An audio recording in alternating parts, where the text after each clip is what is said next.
My one question, okay, that I have is, was I created by source? I'll call it source because as far as like all these words about God and stuff, all these words have been kind of like so corrupted and dogmatized, however you would say that, you know what I mean.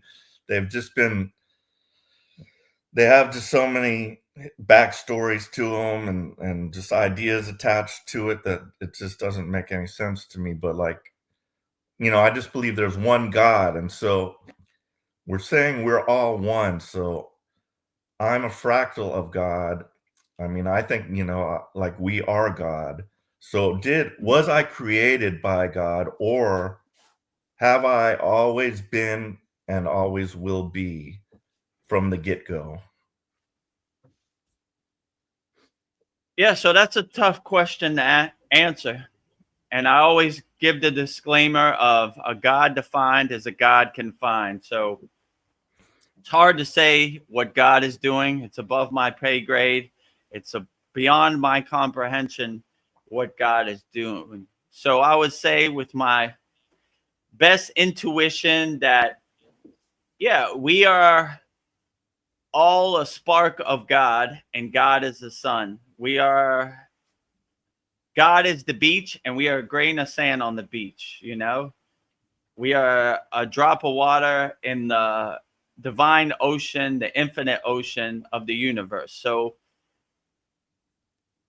I would say that, yeah, you're right, that the dogma has been more created to control us, right? And more monetize us, right? You've been conditioned to think that you need other people to connect you and align you with God. So you need a middleman between you and God. You are too low frequency. You are too unaligned to have a direct connection to God. So yeah, I would definitely say that all these dogmatic stories out there have been set up to put us behind the curtain and give us belief that we're not worthy to connect to God by ourselves. We need to go to a church. We need to go to a temple. We need to put money in the collection plate so it gets to God. But if you really realize God is inside you as you, and you are a reflection of God, then there's no real way to monetize that, or there's no real way to control that, because you would be like, why do I need you? I have a direct connection to God. So my guru used to say, we don't attach to stories. We don't talk about Kriya Yoga. We do Kriya Yoga. So that kind of deletes all the stories. Like, these stories are good around the campfire, but they don't really serve you in the present moment. And if you unattach to the stories and you really realize, like my guru said before, don't poop like an elephant 2,000 years. We poop like an elephant in 2025. So these stories, that was a different yuga. That was a different era. That was a different time. How does it serve me in the present moment?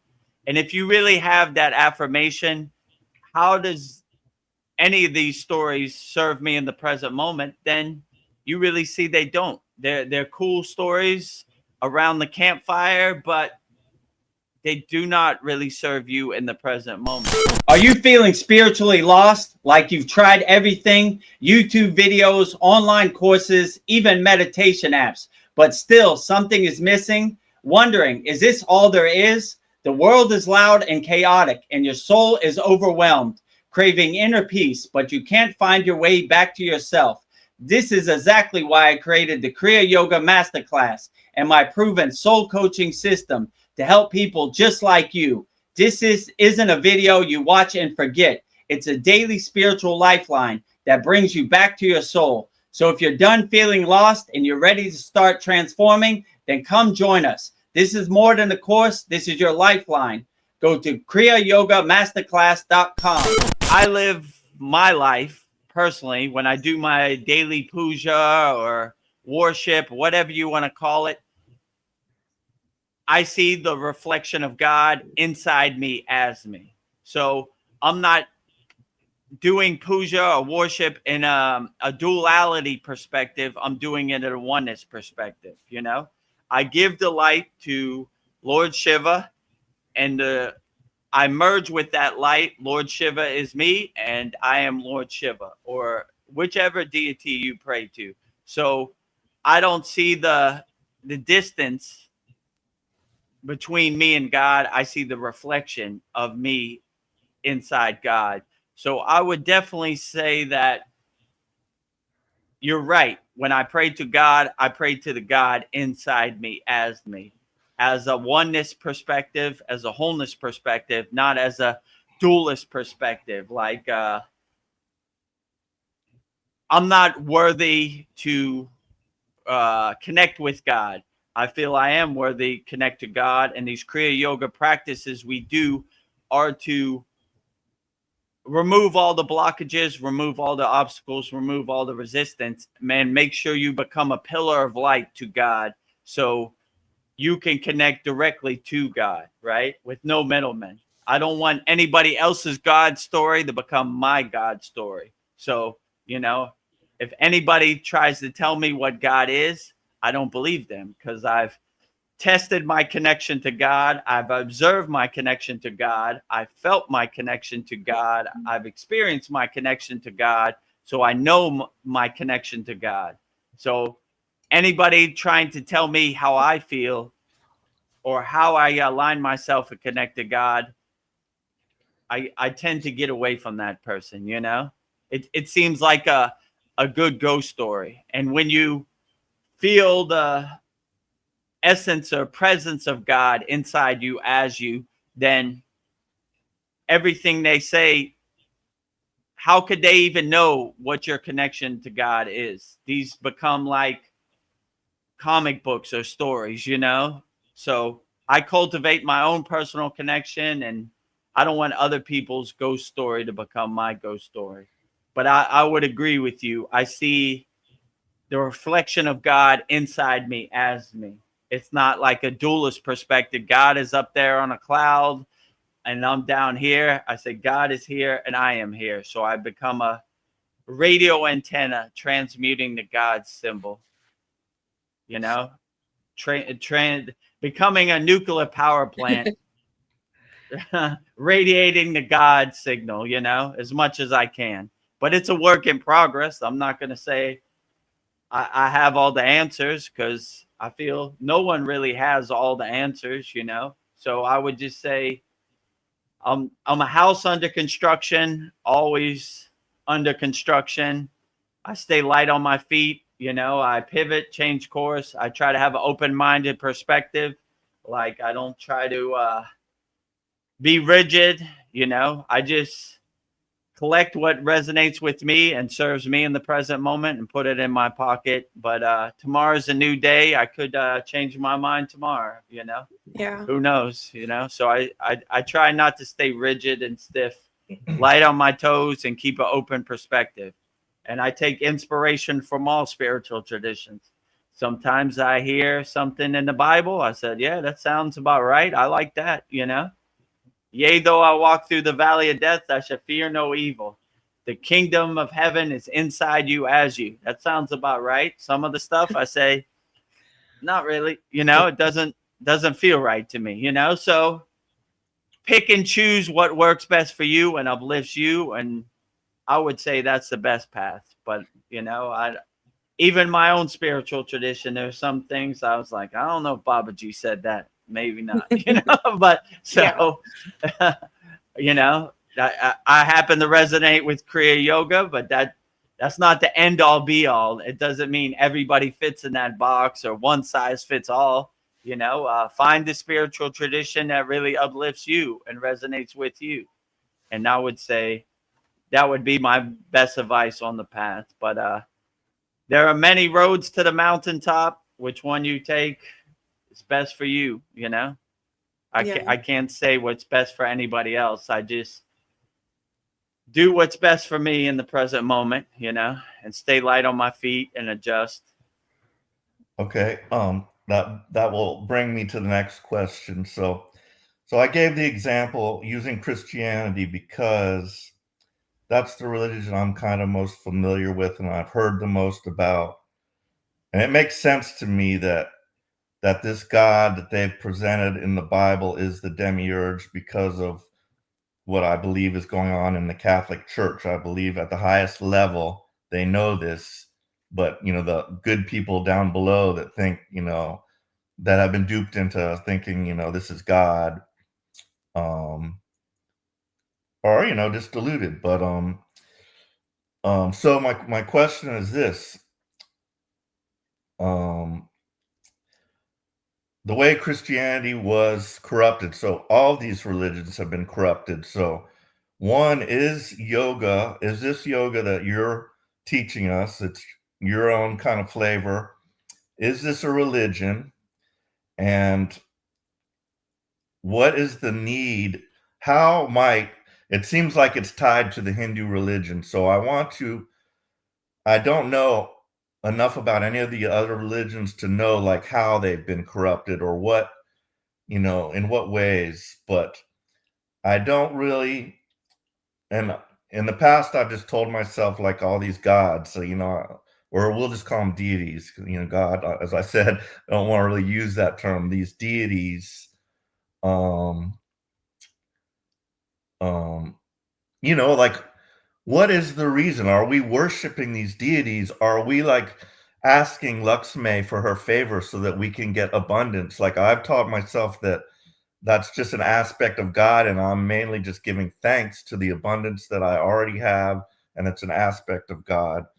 But I kind of like the Native American religion where it's just the Great Spirit, and their whole thing is just being one with nature, animals, and the only God that I think is a God that I can actually see would be Mother Earth and Father Sun. Those are two deities that I can actually see and feel. So I really don't understand about the well, I kind of understand. I want to get your take on it. So is this a religion, and why are we singing praise or whatever to these deities, these Hindu deities? And is that necessary? Yeah, so I would say what my guru said, the supreme science of Kriya Yoga, or the science of God, like Krishna says in the Bhagavad Gita, yoga. So we don't look at it as a religion at all. We look at it as a science. We test it, we observe it, we experience it, we feel it, so we know it. I don't want you to have blind faith in anything I say. I want you to test it and see if it resonates with you. I don't want you to worship Lakshmi, like you said, blindly. If you feel a connection to Lakshmi, then pray to her. But I would say a lot of people say a lot of things. I would just do what uplifts you and makes you feel the best in the present moment. If you love Lakshmi, who cares what anybody else says? Who cares if they say Lakshmi is the demiurge, right? A lot of people say a lot of stuff. The internet is a war zone of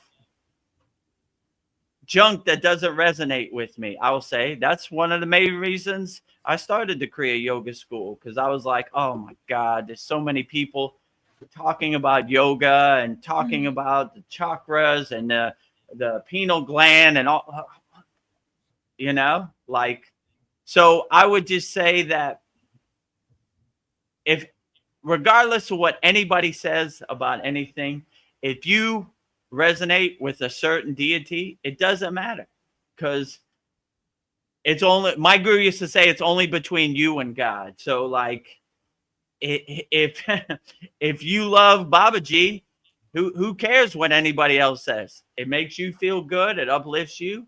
I mean, I don't care what my neighbors think in my village. about my statues because it makes me feel good and it uplifts me. So if anybody calls it, oh, those are false idols or those are the demiurge, or I don't care. It makes me feel good. It uplifts me. So if you feel uplifted by worship, why not? You know, who cares what anybody else says? They don't know how you feel in your body, you know? So I would, why not? You know, I don't worship these gods because it's some kind of dogma or it's some kind of rules or regulation that I've been conditioned to. I genuinely love Gayatri, you know? That's why I say it.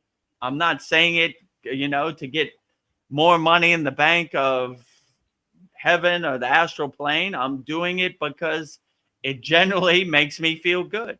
And I'm a free bird. I don't do anything I want because somebody else says. I do it because I say. So, you know, these are the deities I resonate with, and it makes me feel good. And what other people think of it or whatever mud they throw on Babaji or Mataji or Shiva, Oh. Lakshmi, it doesn't matter because I love them wholeheartedly. It makes me feel good. I'm not going to say one size fits all. You should pray to the deities that I pray to. I'm just saying find the deities that uplift you and make you feel the best. And what other people say on the internet, it's a cool ghost story, but it doesn't resonate with me. You know, let me tell you how you should feel about Lakshmi or Babaji. Nah, no thanks. You know, I know how I feel, and if you don't feel the same way, that's fine. Find a deity that you resonate with, or if you don't resonate with any religion or any deity, that's perfectly fine too. Like they say in yoga, nirguna and saguna, which means form and formless, right? And there's no right or wrong way. If you pray to Mother Earth and Mother Sun, formless is perfectly fine. If you pray to a picture of Babaji or a statue of Babaji, it's perfectly fine. They all go back to the same place anyway, so what difference does it make? So there's no one size fits all, you know? That's why when other people say this is truth and this is, it might be truth to you, but it might not be truth to me. So it's imperative to all people to find their own path and what they resonate with. And there's no real one size fits all. Like, I would say have a God of your own choosing, you know, which God you like, it's perfectly fine. And if it resonates with you, then why not? You know, if you really resonate with the stories of Jesus, why not? You know, in the Kriya yoga tradition, we prefer to pray to Christ consciousness, you know, like on Christmas, we did a class. It was basically, you know, aligning yourself with Christ consciousness. So we prefer to, instead of praying to the story or worshiping the stories, we worship the consciousness, the inner essence of each deity, you know, inside us, as us. So yeah, this is a tough question to answer, but hopefully I answered it okay. You know, I'm a house under construction also, so I'm trying to find my way around in the dark also. So I don't have all the answers, and nor do I claim to. And I try to stay away like this is truth, yeah, or this is false, because how would I know what's real and what's not? I'm just trying to do my best in the present moment. So I'm figuring it out. I'm staying light on my toes also. I try to have an open mind to all perspectives. Do you feel like something inside you is quietly breaking down? Like you've tried all the right things, meditation apps, self-help books, endless YouTube rabbit holes, but nothing matters. The emptiness just stays. The world keeps spinning faster. You are drained by the noise and pressure of it all. You are not broken. You are just disconnected from your soul. And that's exactly why I created the Kriya Yoga Masterclass and my proven soul coaching system. This isn't another feel-good video that fades by tomorrow. This is a living spiritual practice, a step-by-step system to heal yourself within. So if you're exhausted from searching, I invite you to take the first step. Go to kriyayogamasterclass.com. Sandy says, great questions, Paul. I am big on experimental knowledge and have come to see that when we are grateful for their help grows. I love how Vedguru Dev is talking about testing things out. And then her second part, she says, they're meaning the spirit realm and whatever deities or energies you resonate with. Ancestors are included in this group for me. And then Zane, he says that, hi, I am also watching while I am preparing my breakfast. And then Zane and Sandy say hello to each other. Outstanding. Great food, great conversation. Feel free to connect and have a conversation on the YouTube chat. Yes. You know? Or put your questions in there to me. Yeah. So I would just say there's no one size fits all, you know, do what resonates with you and what other people say. Don't let their story become your story. Don't let their God become your God. Just have a God of your own choosing. Don't borrow beliefs from other people. Just, yeah, figure out what uplifts you. And I don't see how it could be wrong. And what other people say about your spiritual practice, it really doesn't matter. It's between you and the God of your choosing. When I was in the Himalayan mountains, we took inspiration from all spiritual traditions, you know. Agoris, I really resonate with their renunciate path, their sannyasi extreme path of staying away from people, doing their own inner work. Sadhus, lamas, Buddhas, Taoists, whoever wanted to walk, we took inspiration from them. Every night at the campfire, if we had an audience of different spiritual traditions, tell us. We're open-minded to it. And when you go to Lake Shrine, SRF, and Pacific Palisades, who were just reopened from the California fires, so thank God for the Kriya Yoga Mecca, the sanctuary, reopening again. They have meditation gardens for each spiritual traditions. We honor all spiritual traditions. There's no right or wrong way. Even though I resonate with Kriya Yoga, that's not for everybody, you know? It's not one size fits all. So, you know, I prefer to not attach to the story aspect. We, in our tradition, or what my guru would say, we detach from the stories and we do our own inner work. We test it, we observe it, we experience it, we feel it, so we know it. So if anybody tells you that Jesus is the demiurge or the fake God, you don't believe them, because anytime you pray to Jesus, you feel uplifted, you know? So that's the way I go about it, but I stay light on my toes. And yeah, I look at the glass half full, not half empty. So anytime anybody says anything about, how can I say, the soul trap, the demiurge, or false gods or false idols, I just use my own discernment and say, doesn't resonate with me. And how would they know what your connection to God is? You know, it sounds like a cool ghost story, like, cool story, bro, but there's no way you can know how everybody feels about God. It's not, everybody's not in one box. There's, you know, some people enjoy fruit, some people enjoy meat, some people enjoy vegetables. Does it make it wrong? No, everybody has their different path, and it's not one size fits all. So I don't know. And how could I say, when people talk bad about different deities, I don't resonate with it, you know? Like when somebody says it's the demiurge or it's a control mechanism, I'm like, not for me, it's not. I have never felt controlled by any religion. I'm a free bird, and I do whatever resonates with me. I'm not going to say I'm going down with the ship. Just in the present moment, I love Babaji wholeheartedly. I love Mataji wholeheartedly. I love Shiva. I love Lakshmi. I love Ganesha. Tomorrow it might change, but as of right now, that's the way I feel. And and when I look at them, it puts a smile on my face and it uplifts me. I'm not going to say I'm the best yogi. I get out of bed sometimes and I say, oh, damn, satsang today. It's raining. I just want to go back to bed.